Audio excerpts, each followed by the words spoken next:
IKP వివోఎల్ను SERP ఉద్యోగులుగా గుర్తించాలని కోరుతూ నిర్మల కలెక్టర్ కార్యాలయం ఎదుట ఉద్యోగులు చేపట్టిన నిరవధిక సమ్మె 21వ రోజుకు చేరుకుంది. ఈ సందర్భంగా ఐకేపీ విఏఓ లక్ష్మి మాట్లాడుతూ కనీస వేతనం 26,000 రూపాయలు చేసి ఉద్యోగ భద్రత కల్పించాలని డిమాండ్ చేశారు. ఉద్యోగులకు 10 లక్షల రూపాయలు సాధారణ బీమాతో పాటు ఆరోగ్య బీమా సౌకర్యం కల్పించాలన్నారు. సమస్యలు పరిష్కరించేంత వరకు సమ్మె కొనసాగుతుందని హెచ్చరించారు.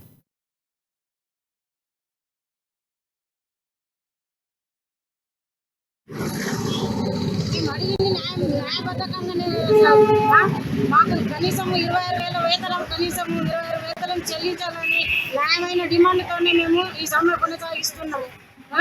గత 20 సంవత్సరాల నుంచి చేస్తూనే ఉన్నాము.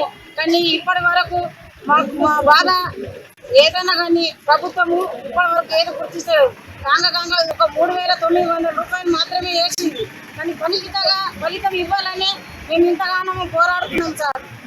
ఇంతగానో ఎంతో ఎండిపోకుండా ఎన్నో జ్వరాలతోటి బాధలతోటి ఎండ దెబ్బలు తగిలినా కూడా మేము ఇక్కడ బాధతో కూర్చున్నాము. మా బాధ ఇంత గోడు మీకు అర్థం చేసుకొని సార్ విన్నవించుకుంటున్నాము.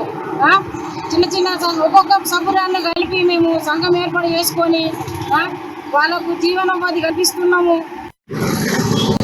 మేము అడిగింది న్యాయబద్ధకంగానే మాకు కనీసం 26,000 వేతనం చెల్లించాలని న్యాయమైన డిమాండ్తోనే మేము ఈ సమ్మె కొనసాగిస్తున్నాము. గత 20 సంవత్సరాల నుంచి చేస్తూనే ఉన్నాము.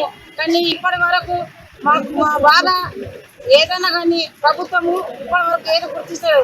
కాంగా ఒక 3,900 రూపాయలు మాత్రమే వేసింది.